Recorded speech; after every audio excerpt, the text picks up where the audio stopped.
emite sonido, eso, ¿cómo lo interpreta la psicología forense? Y bueno, por allí Pascale mencionaba determinadas conductas emitidas en la gran conducta eventualmente delictiva de este sujeto. Y todo eso se lee desde la psicología forense. ¿Qué es lo que podemos hipotetizar? Es que no fue algo irruptivo, que fue algo en cierta manera predecible, pensado, secuenciado, más allá de que el acto se puede haber desencadenado o precipitado en una forma muy abrupta, pero el post-delito habla de alguien imputable, por lo pronto. Estoy hablando si eventualmente es este individuo, insisto con esto. Alguien imputable, que sabía lo que hacía, que tenía conciencia y voluntad, que toma determinados resguardos para no ser reconocido ni aprendido, que luego en el interrogatorio se mantiene en una negativa o silencio, que habla a las claras también de una estrategia. O sea, todos esos datos nos están dando determinados elementos de la personalidad de este individuo. Este tipo de casos, cuando son tan preconcebidos en la ejecución, en general no son el debut de un delito, sino que vienen precedidos, en general, vienen precedidos de determinados hechos violentos anteriores. A ver, ¿qué estás queriendo decir? Que podría darse que después salte, si empieza a confesar mañana, no sé, que tiene otros crímenes detrás, que nunca se supieron, que nunca... Claro, porque hay delitos, todos sabemos, hay delitos que son, por llamarlo de alguna manera, de bajo ruido, ¿no? Violencia privada, violencia doméstica que lamentablemente muchas veces no se denuncia, actividad donde todo el mundo sabe que tenemos una actividad o una conducta altamente explosiva y violenta, pero que no termina de consustanciarse ni en la policía y a veces menos aún en lo judicial. Entonces, a eso me refiero. O sea, no es un corte transversal, en general no es un corte transversal. Lo que hablaban vecinos del señor, del detenido, daban cuenta de una personalidad, por lo menos de esa bien de perfil de película, ¿no? Cazador, que no hablaba con nadie, introvertido, ¿no? Que tenía cierta, no sé, característica de ermitaño. ¿Eso significa algo o nada? Puede significar. ¿Qué es lo que ocurre? De la misma manera que la investigación policial y judicial ahora a cargo de los fiscales es una sumatoria convergente y consistente de elementos, indicios primero y pruebas después, la psicología aplicada a la investigación criminal también es lo mismo. Analizamos cada una de las cuestiones, partiendo de múltiples hipótesis, que esto es lo otro significativo. Yo, más allá de lo evidente de un caso, no puedo desestimar a priori otras hipótesis. Sí, o que estén cubriendo a alguien, o que estén cubriendo, que sea una ausencia voluntaria. No estoy diciendo el caso particular. Digo, el método investigativo debería pasar por estas fases. Hipótesis lo más abierta posible, que después irán cayendo o robusteciéndose según los indicios, las pruebas, los elementos que aporta la psicología. Bien. Bien, vamos a ir cerrando con este tema entonces, porque lo que nos queda es seguir esperando la evolución. Sí, lo único que quiero agregar es una versión de prensa a propósito de que el imputado dijo: a Micaela no la van a encontrar más, ¿no? Lo digo porque más allá de las dudas razonables que incluso creo que nosotros responsablemente estamos manejando, bueno, un individuo que dice eso, primero que da cuenta de alguien que participó en alguna dimensión de los hechos, ¿no? Y pero después un poco... frente a la justicia, ¿verdad? Lo di extraoficialmente. Sí, bueno, por eso cuando llegó a la cárcel. Cuando llegó a la cárcel, levanta un exacto. medio eso, supuestamente. Sí, sí, cuando llegó a la cárcel. Cuando llegó a la cárcel.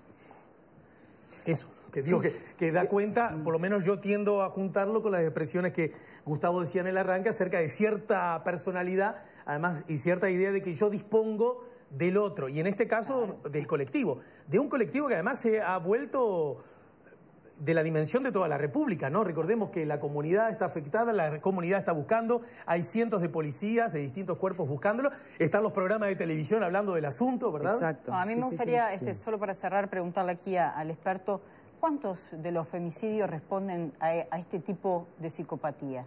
Porque me parece que si no, nos queda la sensación de que son personas que actúan como, bueno, lobos solitarios, que no hay una cuestión de factores socioculturales que inciden en determinada manera, porque aquí vemos muchos de los patrones que se repiten y que tienen que ver con esas circunstancias, ¿no? Sí. A mí me llegaba el dato de que hablamos de 1 por 1000. Me gustaría que usted pudiera precisar. El psicópata es entre 1 y el 3% de la población mundial, pero de todas maneras, respondiendo directamente, la mayoría de los femicidas, en tanto se constituyen en femicidas, como ya hemos explicado anteriormente, lo que se ve son personalidades a predominio infantil, frágiles, aunque no lo parezca, frágiles, que con esto no se disculpa ni por asomo el hecho, y en donde existen rasgos paranoides en general, esta cuestión de estar hipervigilante, constante, celoso,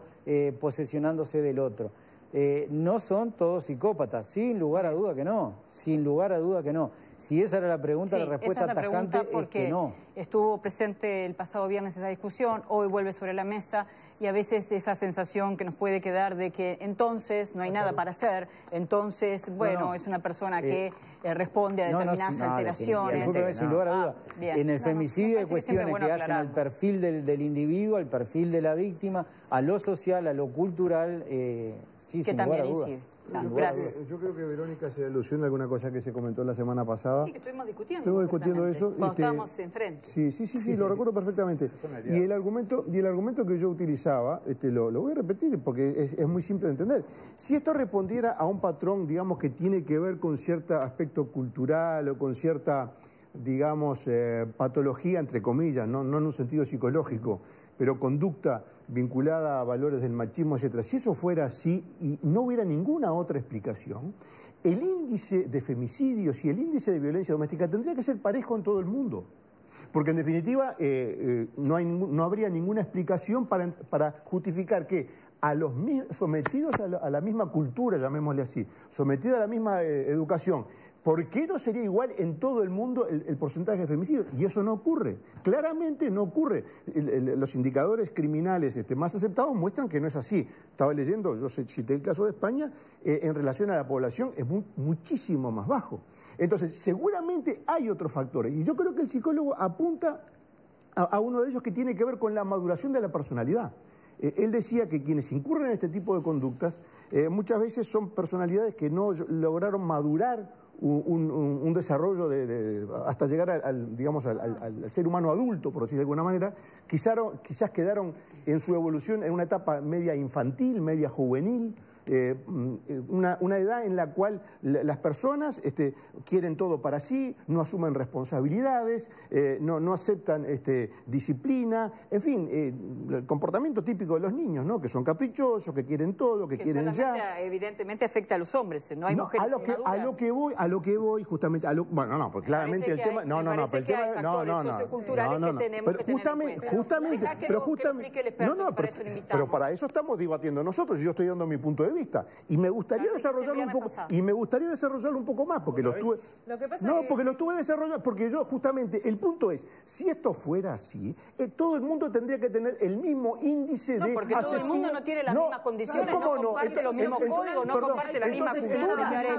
De a uno, porque si no nadie escucha del otro lado. Entonces quiere decir que en Uruguay hay una educación especial que se da a los hombres y que lleva a convertirlos en asesinos en un porcentaje mucho mayor que en todo el mundo. Eso es absurdo. Es absurdo sostener que la educación uruguaya genera más asesinos. A ver si nuestro invitado tiene opinión formada sobre el tema, porque yo insisto, es un debate mucho más profundo lo que se planteó ahora justo sobre el final, y en realidad no era lo que teníamos planteado para hoy, porque veníamos simplemente a referirnos al caso de Micaela. Pero bueno, ya que surgió, ¿hay alguna reflexión sobre esto? Sí, es que la multiplicidad de variables que confluyen en un femicidio no son estrictamente personales, ni tampoco estrictamente culturales, ni tampoco estrictamente sociales.